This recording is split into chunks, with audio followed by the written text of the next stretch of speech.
أعوذ بالله السميع العليم من الشيطان اللعين الرجيم. بسم الله الرحمن الرحيم. الحمد لأهله ثم الصلاة والسلام على أهلها واللعنة الدائمة على أهلها.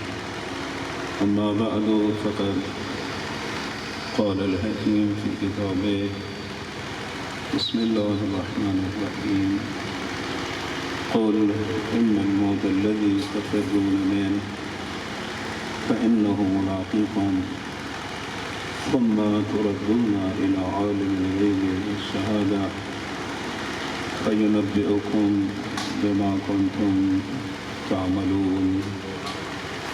سامعین گرامی قدر، کوئی لمبی چوڑی تقریر کرنا مقصود نہیں، مجھے احساس ہے وقت بہت زیادہ گزر چکا ہے۔ نہایت ہی اختصار کے ساتھ چند باتیں عرض کرنے کی سعادت حاصل کرتا ہوں۔ خداوند عالم کا جو نظام اس دنیا میں نافذ العمل ہے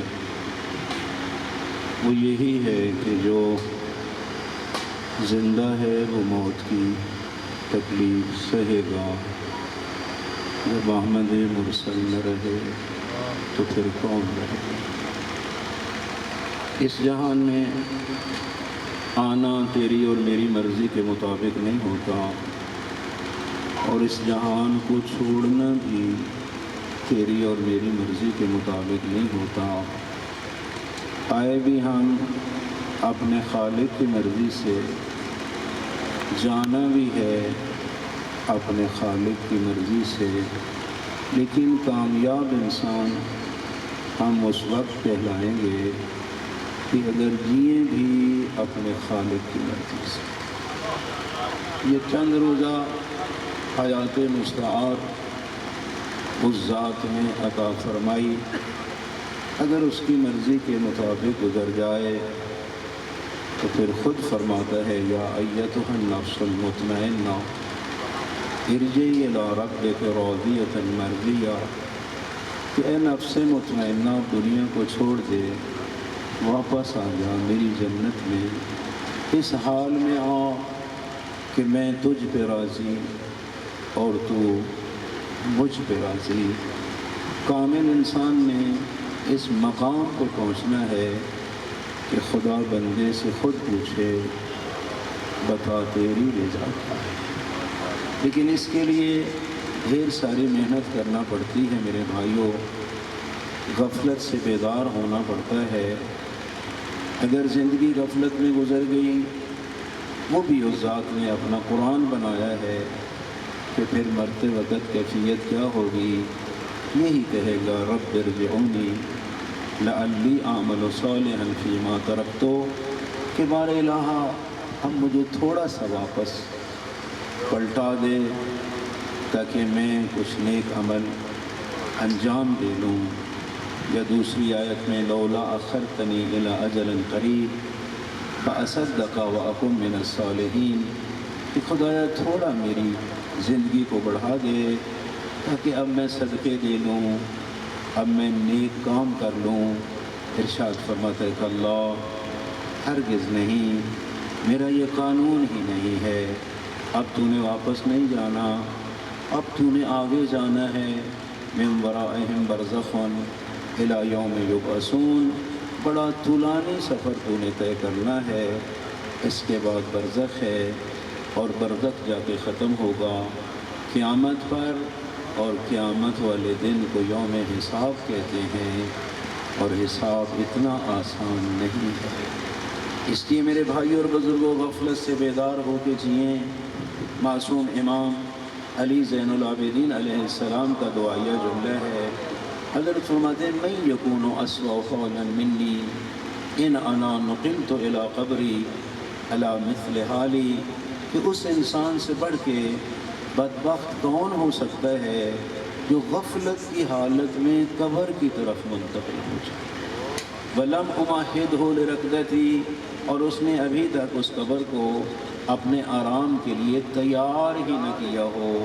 ولم افرج فیہ بالعمل الصالح لزجعتی، اور اس انسان نے اپنی قبر کے اندر نیک عمل کا فرش بچھایا ہی نہ ہو. اس کا کیا مطلب ہے؟ میرے بھائیوں، قبر کو میں نے خود وسیع بھی کرنا ہے، اپنے آرام کے لیے تیار بھی کرنا ہے، پھولوں کی سیج بھی بنانا ہے. تو میں نے خود، سید الانبیاء کا ارشاد ہے، القبر اما حفرۃ من حفار النار و اما روضۃ من ریاض الجنہ. انسان سوچ، یہ قبر یا جہنم کے گڑھوں میں سے ایک گڑھا ہے یا جنت کے باغوں میں سے ایک باغ ہے. یہ باغ بھی تو نے خود بنانا ہے اور جہنم کا گڑھا بھی تو نے خود بنانا ہے. یہ جو زندگی خداوند عالم نے ہمیں دی ہے، اگر خالق کی اطاعت میں گزر جائے میرے بھائیوں اور بزرگوں، تو یقیناً وہی قبر جو ہے وہ پھولوں کی سیج بن جاتی ہے.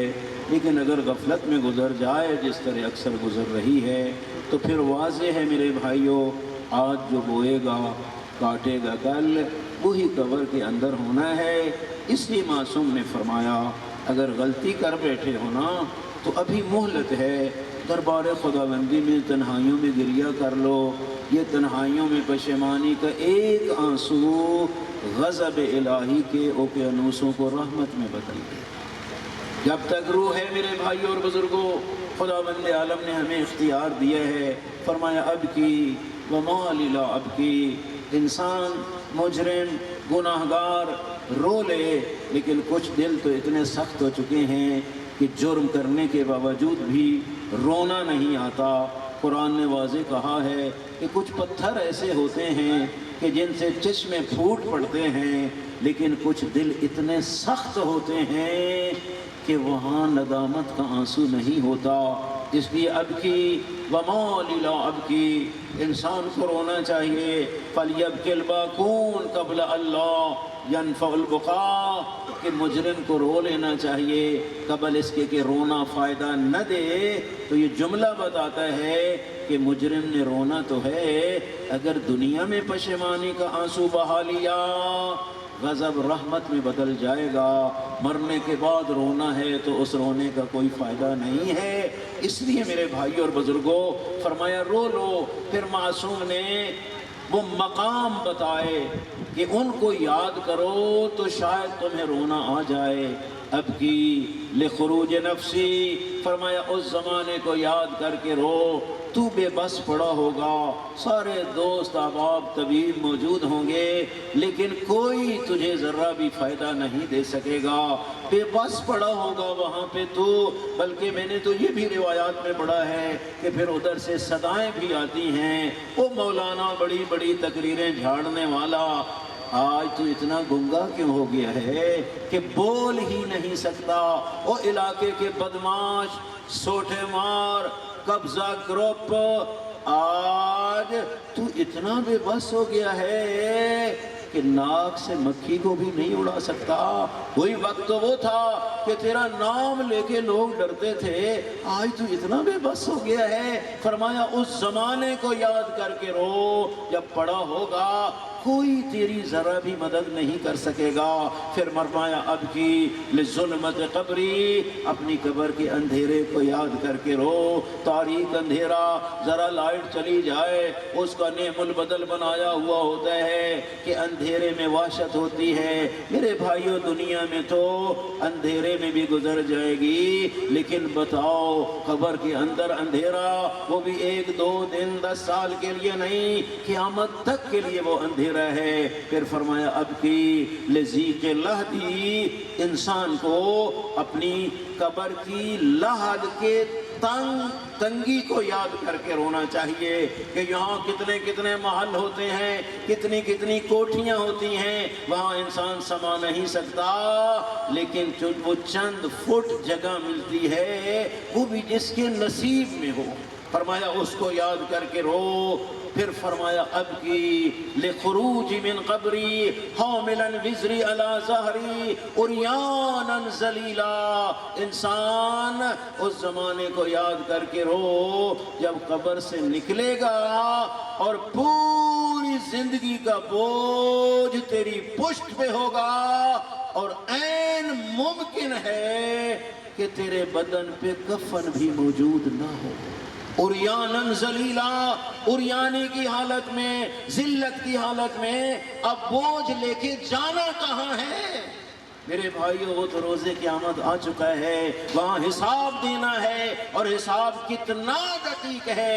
مَن يَعْمَلْ مِثْقَالَ ذَرَّةٍ خَيْرًا يَرَهُ وَمَن يَعْمَلْ مِثْقَالَ ذَرَّةٍ شَرًّا يَرَهُ، جو ذرہ برابر نیکی کرے گا اس کو بھی دیکھے گا، جو ذرہ برابر برائی کرے گا اس کو بھی دیکھے گا۔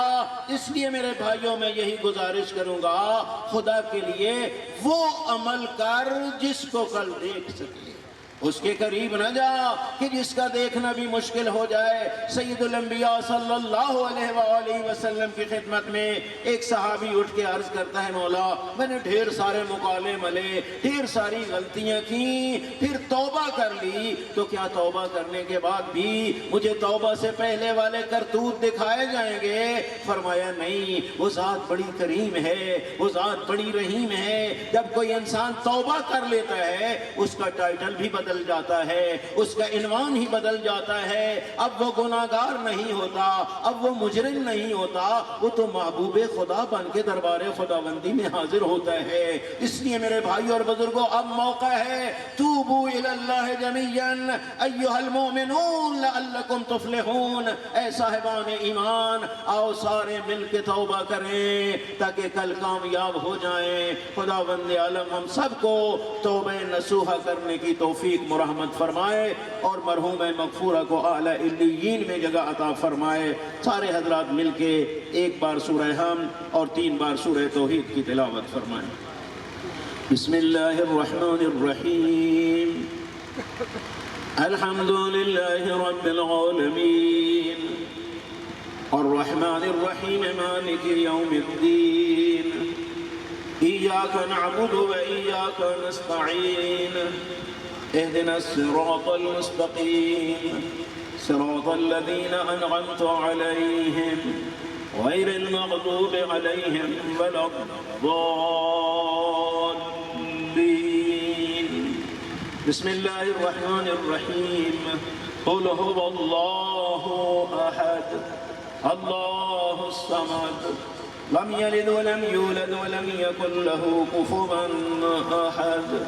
بسم الله الرحمن الرحيم، قل هو الله أحد الله الصمد لم يلد ولم يولد ولم يكن له كفوا أحد۔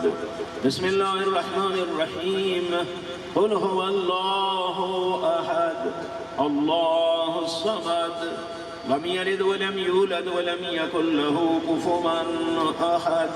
بسم الله الرحمن الرحيم، بحق فاطمة سلام الله عليها، يا محسن بحق الحسن عليه السلام، يا قديم الإحسان بحق الحسين عليه الصلاة والسلام، وبحق ذريته المعصومين عليهم الصلاة والسلام۔ اللهم اغفر للمؤمنين والمؤمنات والمسلمين والمسلمات الأحياء منهم والأموات، اللهم بثواب جميع ما قرئ من القرآن وثواب جميع الذكر والأذكار وجميع الصدقات والخيرات إلى روح المرحومة المغفورة زوجها حاج عابد حسین اعوان، اللهم إنا لا نعلم منها إلا خيرا وأنت أعلم بها منا، اللهم إن كانت محسنة فزد في إحسانها، وإن كانت مسيئة مظلمة فتجاوز عن سيئاتها، وأسرها مع النبي الكريم وأهل بيته الطيبين الطاهرين المعصومين، واخلف على أهلها في الغابرين، وارحمها برحمتك يا أرحم الراحمين، ورلاها بحق محمد وآل محمد علیہ السلام۔ جو قرآن مجید کی تلاوت کی گئی، دیگر ذکر و اذکار کیا گیا، محفل پاک کا انعقاد کیا گیا، خدایا دیگر صدقات و خیرات کا ثواب محمد وآل محمد علیہ السلام کے صدقے مرحوم مغفورہ کی روح اور فتوح کو پہنچاؤ۔ ان کے صغیرہ اور کبیرہ گناہ معاف فرما، جوار محل بیت علیہ السلام میں جگہ عطا فرما، بالاخص جوار سیدہ طاہرہ سلام اللہ علیہا میں جگہ عطا فرما، معصوم ہستیوں کی شفاعت نصیب فرما، ان کی قبر پہ اپنی خصوصی رحمت کو نازل فرما، قبر میں وسعت عطا فرما، ہمارے الہ موت سے لے کر برزخ کے قیامت کے سارے مراحل کو ان کے لیے آسان سے آسان کر فرما، خدایا ہم سب کے مرحومین کی مغفرت فرما، کریم اللہ مسلمانوں میں اتفاق اور اتحاد کی رحمت کو نازل فرما، داخلی اختلاف، شقاق، فرقہ واریت جیسی لعنت اس سے بچنے کی توفیق و رحمت فرما، خدایا محمد و آل محمد علیہ السلام کے صدقے پاکستان میں امن و سلامتی عطا فرما، پورے جہان میں امن و سلامتی عطا فرما، ملت مسلمہ کی حفاظت فرما، کریم اللہ اس موذی مرض کرونا سے اس جہان کو پاک فرما، جو اس موذی مرض میں مبتلا ہیں خدایا ان سب کو صحت کاملہ اور عاجلہ نصیب فرما، کریم اللہ ظہور امام زمانہ میں تعجیل فرما، گستاخان امام زمانہ کو فی النار و سقر فرما، جو مومنین قصد حج و زیارات رکھتے ہیں ان سب کو موفق فرما، جو اس مقدس سفر پہ ہیں ان کے سفر بے خطر فرما، خدایا ہماری ان سب دعاؤں کو مستجاب فرما، بحق زہرا و ابیہا و بالہا و بنیہا والسر المستودع فیہا برحمتک یا ارحم الراحمین۔